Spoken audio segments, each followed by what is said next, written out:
Ladies and gentlemen, this is a very special moment in the Southwestern District, and I have just marveled over the years at the wonderful individuals that this organization has recognized. Would you please welcome to the stage the chairman of the Hall of Fame Committee, Mr. John Devine. Thank you, Larry. Thank you very much. This part of the program is to, as he said, to induct some new Southwestern District barbershoppers into our Southwestern District Hall of Fame. I'd like to introduce the other members of the committee who are out here, Art Swanson, Mike Bortz, Greg Elam, John Schneider. And the five of us were given the honor and the privilege of taking this process through its paces to select inductees into our Hall of Fame. We went out to chapters and invited nominees, and we got a number of them. There's a lot of great barbershoppers in our district. And then our committee took those nominees, and we whittled the list down, as you know, to the three that we're going to induct tonight. I wish you would open your programs to page 12. I'd like for you to look at this, and I want you to take a minute at your leisure to read what the Southwestern District Hall of Fame is all about and to see the men who have been inducted before us. Quite a list of guys. I had the privilege of knowing most of these fellas, and of course many of them are right here in this room. And these are the guys, I believe, that we'll all agree that have made the Southwestern District what it is today and what it continues to be. I'm going to introduce three fellas who are going to introduce the inductees to you. The first of these is Mr. Mike Bortz. Mike?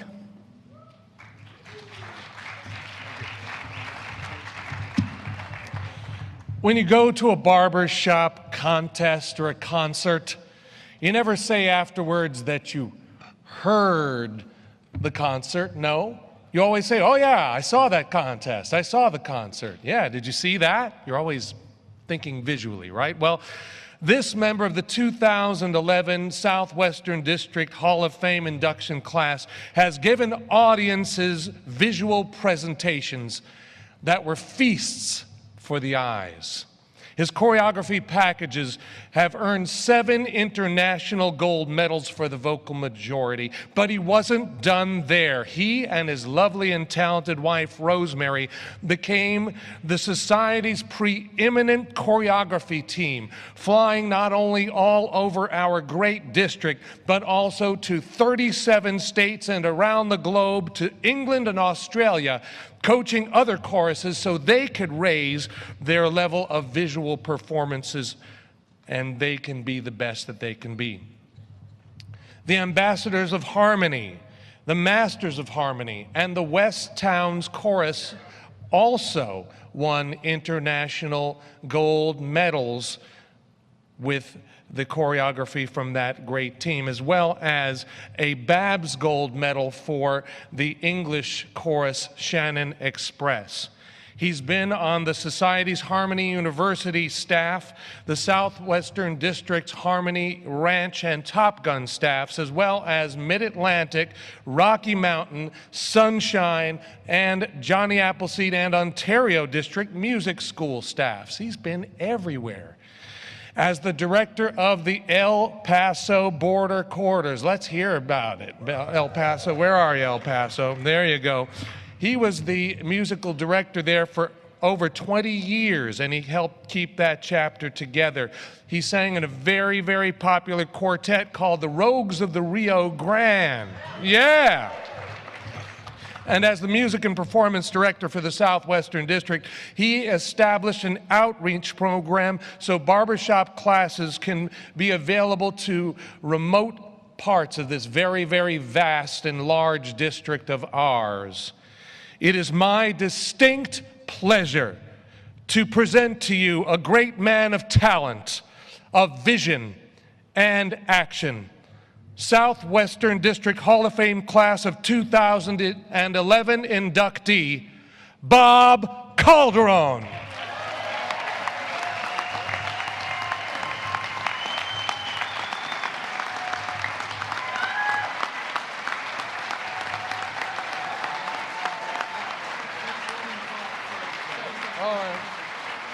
Got some stuff here. Keep it going.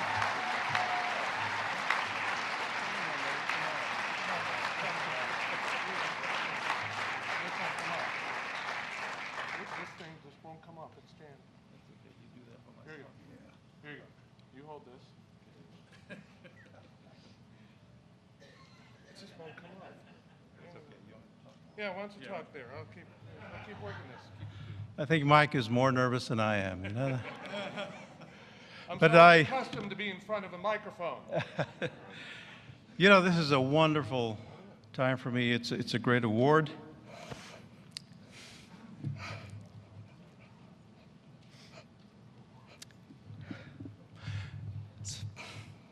One second.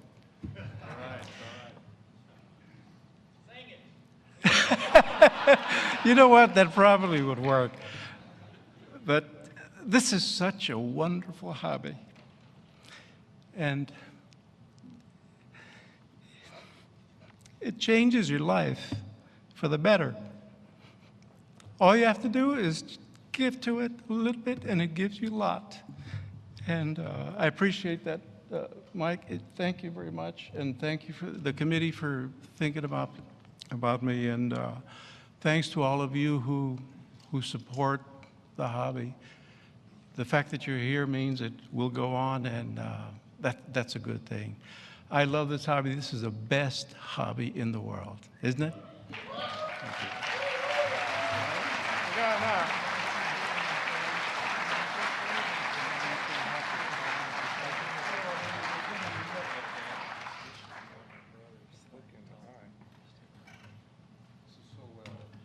There we go. Where do you want us to go, Jim? Whew, yeah, right in the middle there, and we see that beautiful certificate that Bob is going to receive.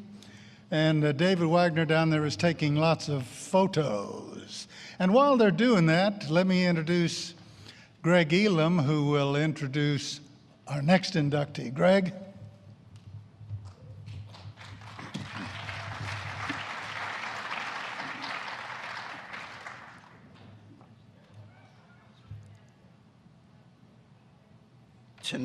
Well, for heaven's sake. Hello out there. I am not generally speechless, but my voice seems to have faded after the performance of today. There are some guests that I'm not going to have stand, but you need to know that Jim Casey, who is being honored tonight, his wife fought with him the long fight, and he lost to cancer. And then 1 year later, she lost to a different cancer. But her parents are here tonight, and the sister, and Jim's brother is here, and wife, to share this distinction.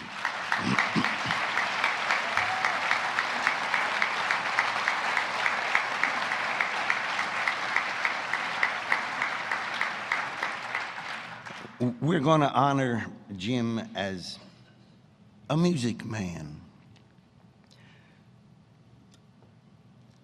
I know that you've read stories in the printed program, and I trust for all three of these people, because it gives great detail that will not be shared now, but it's part of the keepsake that I hope that you'll keep. Jim was a coach, a high school choir director, a barbershop chorus director, a traveling music man for our singing society. But to identify him as a singer is an understatement. I'm speaking to those of you here who never saw Jim or never heard him. The rest out there are smiling. He wasn't a singer. He was a presenter.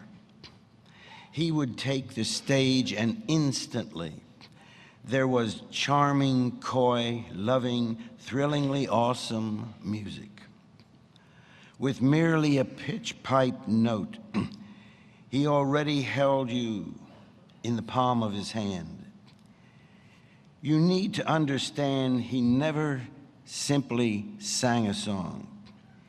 He understood that a song was indeed a story, a magical, musical journey. He knew that he had to be the storyteller, that using the words and the melody to share a mesmerizing message.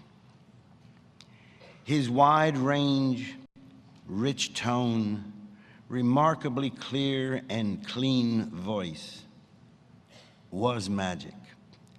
And his fortissimo could rattle a chandelier. And then when you were surrounded by his voice and message, you realized that in the middle of the exciting adventure, unequaled by anything you've experienced before, you would wonder, how could all of this come together? And then you'd focus on him on stage, and you'd see his face totally lit up like no one else. And then you'd understand and surrender to the experience. He is the eternal proof that singing is indeed presentation, that the story is basic and necessary, and that a full-face smile can indeed move mountains, hearts, and souls. On behalf of all singing charmers, we proudly induct Jim Casey into our Hall of Fame.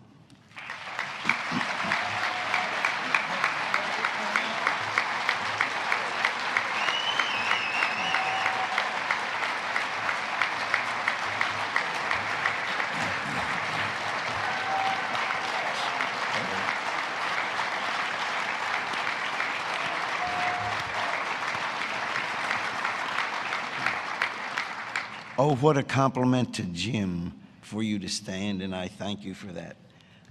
I share this stage with Jim's brother, and we are going to share with him all the components that a person within our Hall of Fame receives. The microphone is yours. Thank you, Greg. I want to thank you for Jim's family, Glenda's family, for letting us participate in such a joyous evening. I'm not a public speaker, so Jimmy loved being in front of Jim, loved in front of being a lot of people. But, he was a great person. He was in music all his life, had a choir when he was 15 or 16 years old at Unity Baptist Church, north side of Houston. And then he was in high school choir, and he worked all the way up to college choirs, and he just always loved music. But then he got into barbershop, and I could really see the excitement, and he just seemed different about his music. So I guess I didn't realize it till he got sick, and it was in the hospital. And then all the men and the women of barbershops started coming to see him and taking care of him. The love, the respect, and everything. So I saw right then, he loved the music, but he loved the people more. So I want to thank you for it. So thank you again.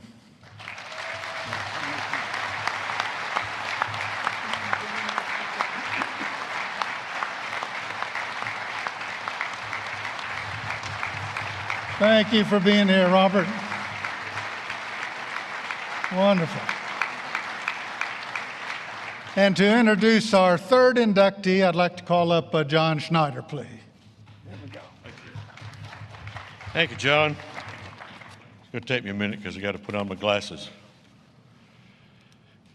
It's my honor to present Dr. Henry S. Hammer as one of your newest members of the Southwestern District Hall of Fame. Most of you know of Hank's barbershop activities or have read about them in the program for this convention. Here are some things you may not know about Hank. Hank served in the United States Army for 20 years, receiving the Bronze Star, a Meritorious Service Medal, Army Commendation with Oak Leaf Cluster, Vietnam Service Medal with 2 Bronze Service Stars, and many other honors.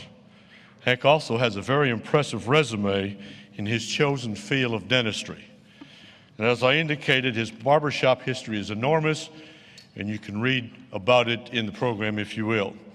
Suffice it to say, Hank has given, and I truly mean given, much of his life to our favorite art form.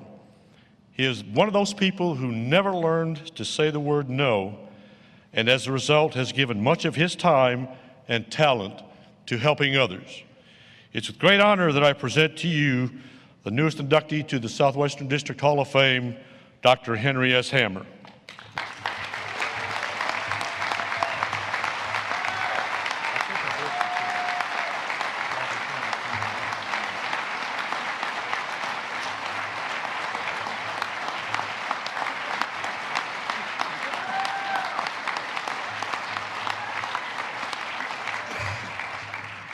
Do I have to read your notes again? No, okay. Wasn't too many hours ago that I was at this podium to be honored with the Judge Emeritus Award. I have to share that 11 years ago in Little Rock, my first convention, my first participant in the convention in the Southwestern District, was a situation that developed that I never thought would ever be superseded. I sang with the Chordsmen at that time. I also sang with the Heart of Texas Chorus. And I also sang with 3 other old geezers, all of them tooth fairies. You might remember the name of the quartet, Open Wide.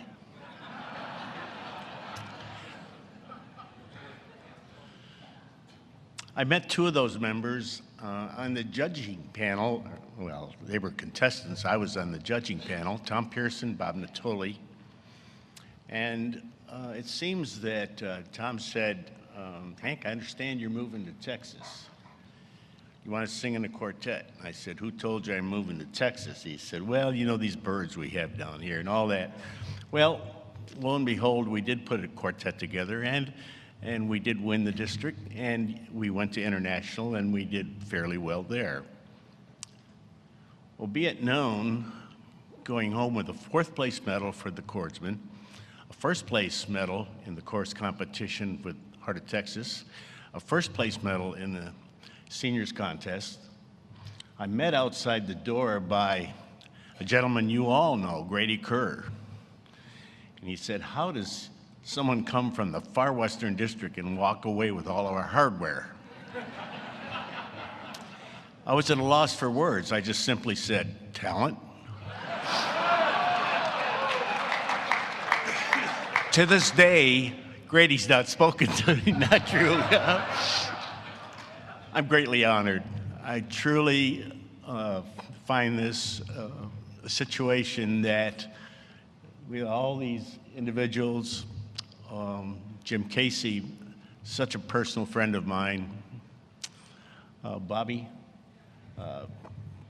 worked with he and Rosemary on coaching individuals and choruses, quartets. I'm deeply honored, and I thank you all. Thank you, committee.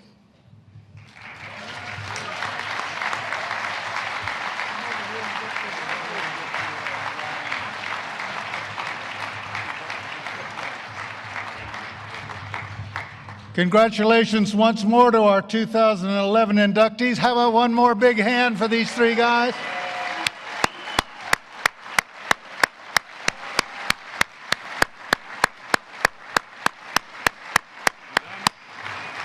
Thank you all very much. Thank you.